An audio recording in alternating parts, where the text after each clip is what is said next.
Hi, it's Linda Kroll. I want to welcome you to the live that I'm doing now on helping you decide if you want to stay or go. And this could be about your relationship, it could be about a job, it could be about a friendship, but whatever your issue is, welcome. I'm glad you're here. And if you'd like to go to the compassionatecommunication.group, that's the group in which I do lives at least a couple times a week in compassionate communication and compassionate mediation. So what I'd like to do is invite you to look at the link below this video, because you're going to be able to give me your questions and I'll be able to see them live. So welcome, and let's all just take a breath.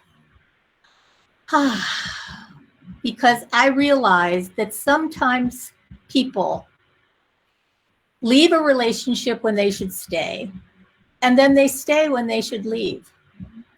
And the reality is, if you have the information to help you make up your mind, you can make that decision from your highest and best self. So welcome, I'm Linda Kroll, and I've been doing this work for over 35 years.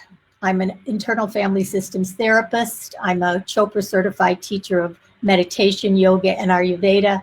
And I'm also a mediator and an attorney and the author of Compassionate Mediation, How to Add Passion to Your Marriage and Compassion to Your Divorce. And in my 35 years of working with individuals and couples, my heart always goes out to all of them, but I find the ones that are in the most pain are the ones that can't decide what they want to do.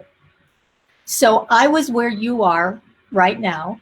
I was married to my college sweetheart for 20 years. We had a wonderful relationship. And when it looked like it was having problems that we couldn't resolve, I stayed in limbo for a very long time in that, should I stay or should I go? And I told myself I was doing my family a favor because I wasn't making any decisions. But unfortunately, it put a toll on our relationship, it put a toll on our family, and I think it would have been serving to all of us had we been able to make up our minds sooner. So I created a program, I created a training, and I'm here to help you make up your mind, not necessarily tonight, but to begin to see how to do it. And I'll give you a hint. The way to get to your decision is to take better care of yourself. And what I mean by that is a lot of people who are stuck try to decide, do I want to stay or do I want to go? And as soon as I decide, I'll feel better. But it's the other way around. See what you can do to feel better, and then your decision will come to you. Because Rumi says, we're not just the drop in the ocean, we're the ocean in the drop. And what that means is when we're in a relationship and we're triggered and we're trying to communicate, what happens is sometimes we're grumpy. Sometimes we have problems communicating. And of course, you can be grumpy. But when you start to hide your feelings in ways that make you pretend everything is okay, but you're really sitting on a lot of old stories and resentments and frustrations and criticism and blame, take a deep breath. When you're stuck there, it's hard to get clear on what you want to do. And no matter what your story is right now, no matter if you're happy and you want to make it better, no matter if you're stuck and not sure what you want to do, you'll learn things tonight that'll help you even if you're separated. Or if you're in the middle of a divorce or even past your divorce, there are things you can learn when you take better care of yourself that will help you begin to make the right decision. So just ask yourself, in your relationship now, or in your job now, or in your friendship now, it's not what you're doing, it's who you are being. And are you being your best self right now? Because most of us aren't.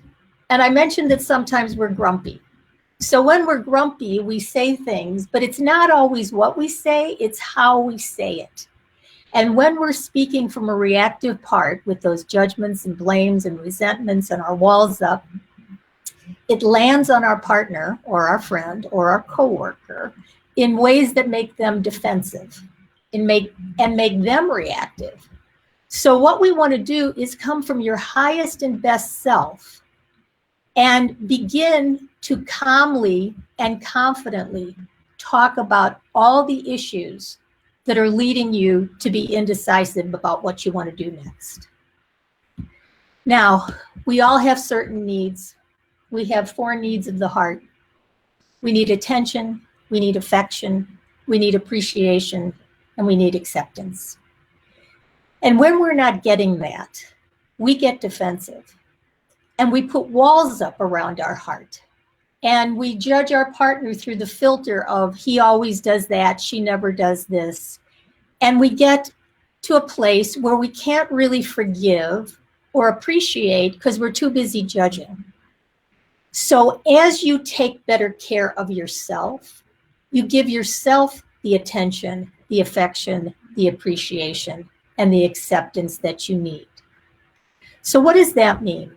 It means you learn how to compassionately communicate about everything. And what compassionate communication means is you connect to your highest self. You connect to that self that is calm, clear, and compassionate.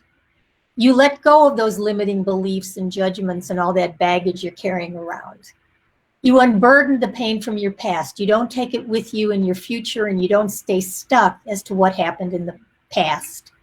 And most of all, you relate from your heart. And when you relate from your heart, miracles happen. And again, remember, love is the answer, but it starts with loving yourself. So how can you be more loving with yourself right now? What can you do to take better care of yourself right now? Because when you start taking better care of yourself, you can make better decisions. So let's try some right now. Let's take a deep breath and go inside and just notice the parts of you that are confused, the parts of you that don't know what you want to do. And what you're going to do is you're going to allow yourself to think about what it would mean to take better care, eat well, exercise regularly, practice more awareness, acceptance, and forgiveness of both yourself and your partner. You can heal pain from the past, and you can stay grateful for your blessings. And you could actually go from heartache to hope, to healing, to happiness. And when you go from heartache to hope, to healing, to happiness, you can make the changes you want. So let's begin with thinking about what is the best way to bring your best self into your relationship now. What do you want to convey to your partner? First of all, what do you want to convey to yourself? And can you journal it? Can you write it down? Can you talk to a therapist? Can you get into counseling? Because when you use the process of compassionate mediation, what you do is you begin to look at all aspects of your relationship. And I have a roadmap that I made, both for individuals and couples, and also for professionals. So if you're a professional watching this, a therapist, a mediator, a coach, clergy, counselor, attorney, you can learn compassionate mediation and offer it to your clients. And this roadmap is available to you, and I'll tell you how to get it soon. But what you do in compassionate mediation is to be your best self. So what does that mean? How do you change the story that you're telling yourself and understand that you've both done the best you knew how to do until now, but you can make different choices? And when you make different choices, it means you talk about everything. You even talk about the part that doesn't know if it wants to stay or go. You have the courage, when you get to your higher self, to communicate courageously and compassionately, clearly and calmly. And that's the first step. The second step is to learn how to compassionately communicate.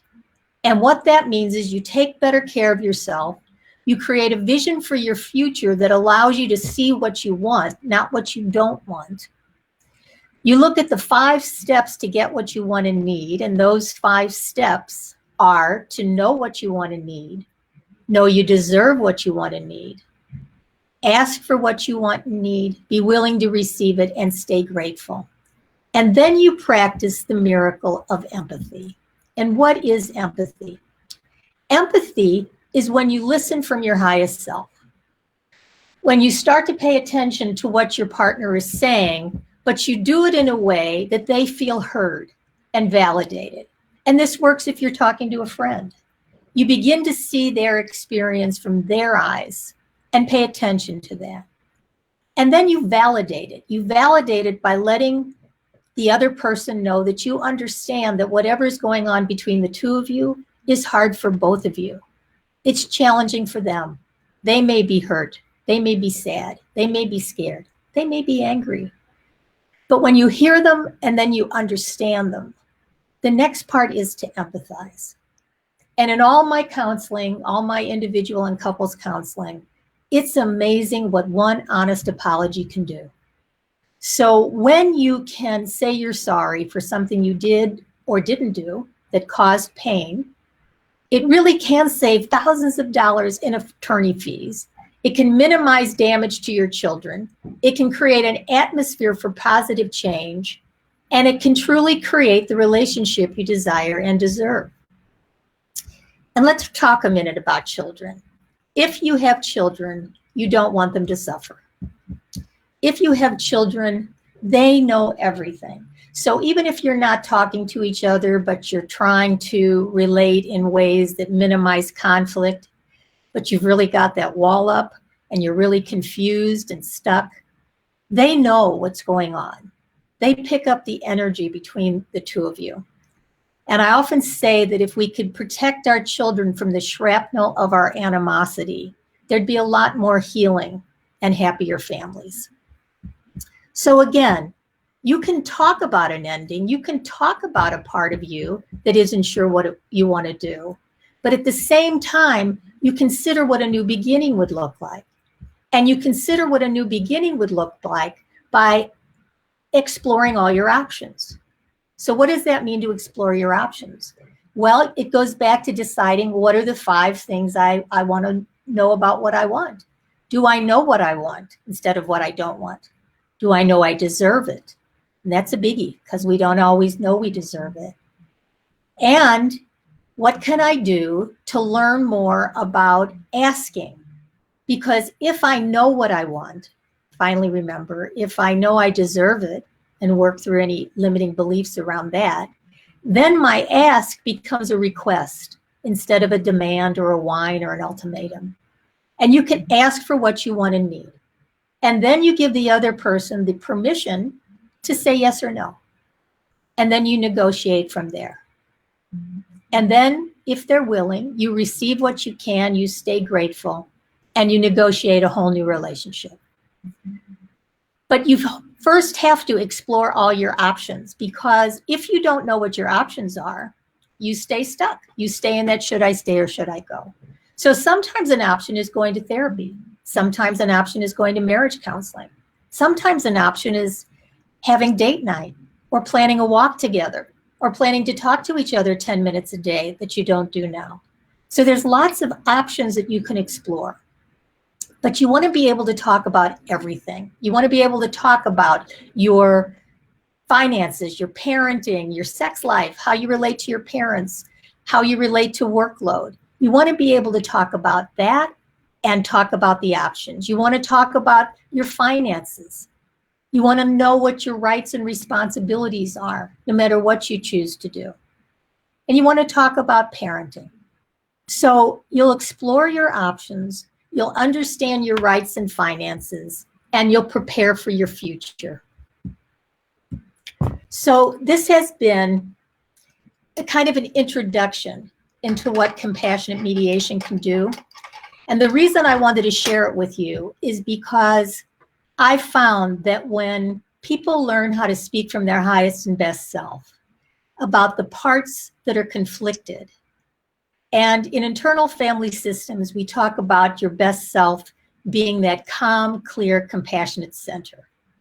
and doing your own work to get there, to see what you do in terms of exiling feelings that you're not discussing, or ways that you're managing to get through your life that aren't feeling authentic, or the ways that you get extreme in order to defend yourself.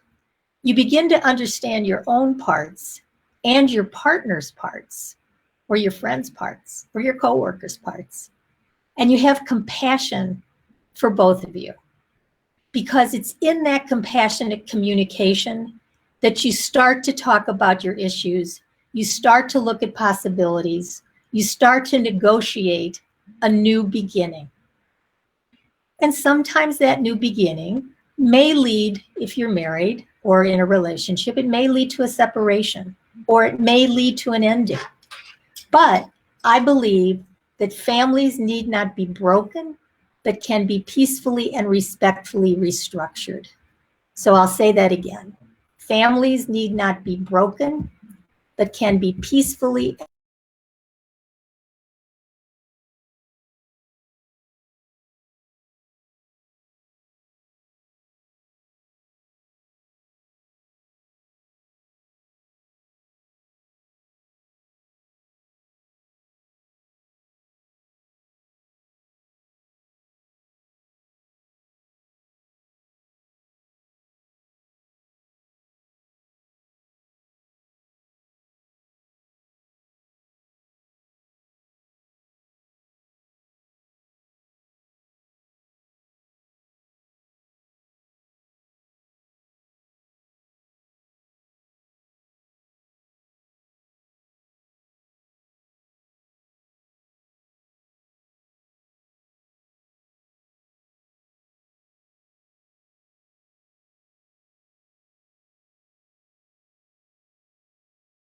In lindacrollbook.com,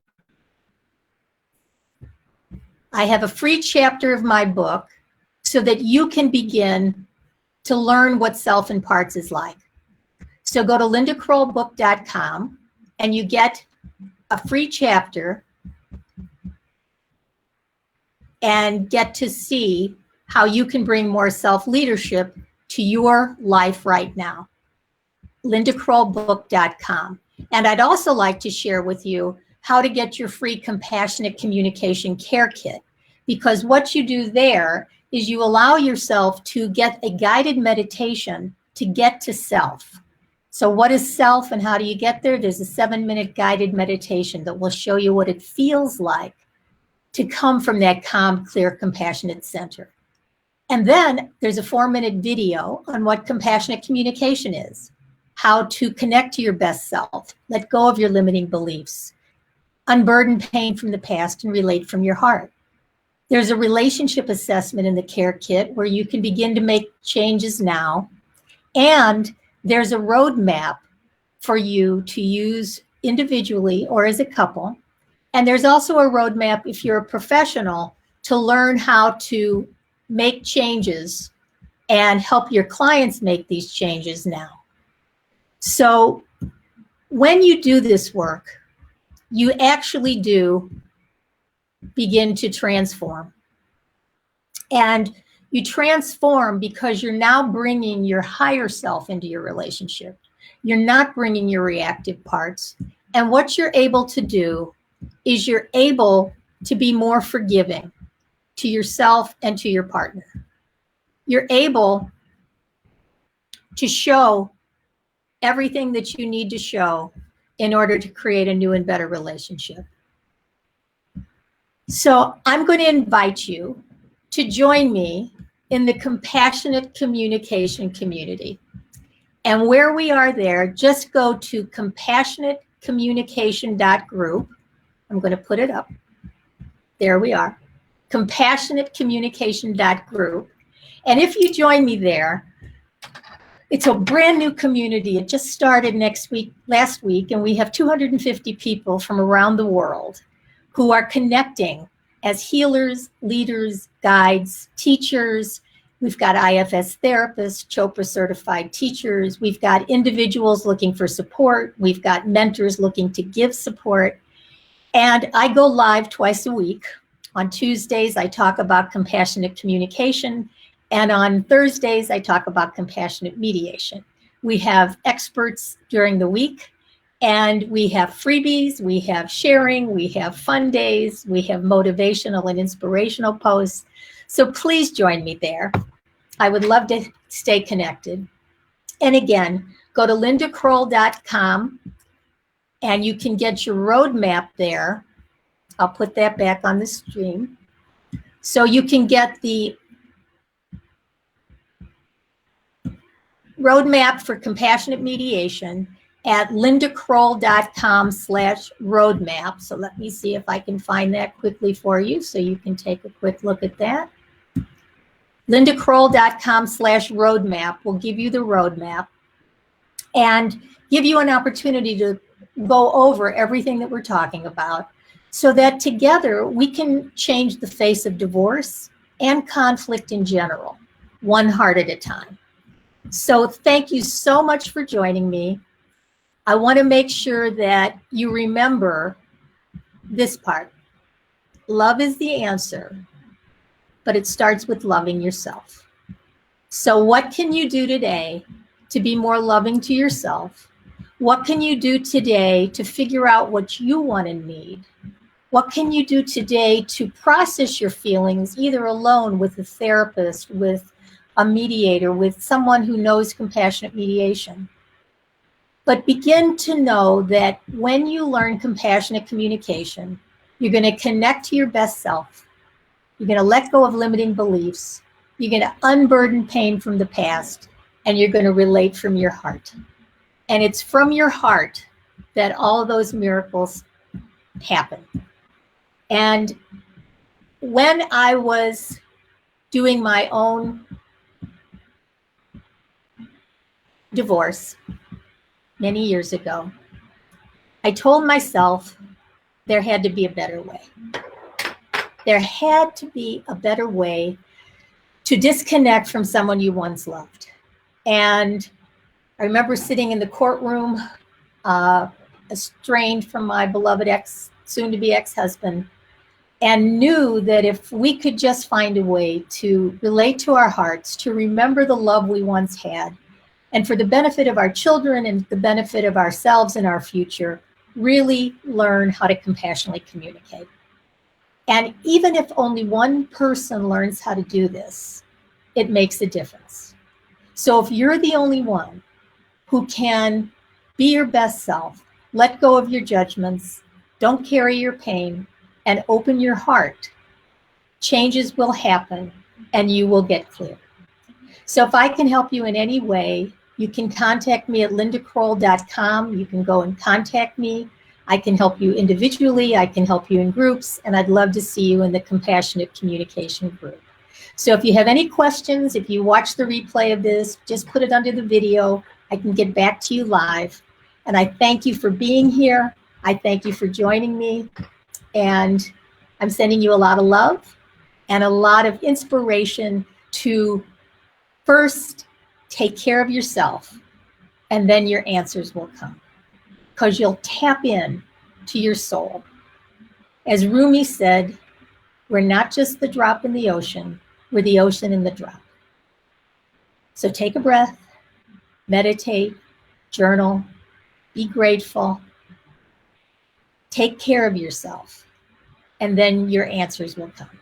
And I'm here to help in any way I can. So thank you for joining me, and I look forward to seeing you again soon. Bye for now.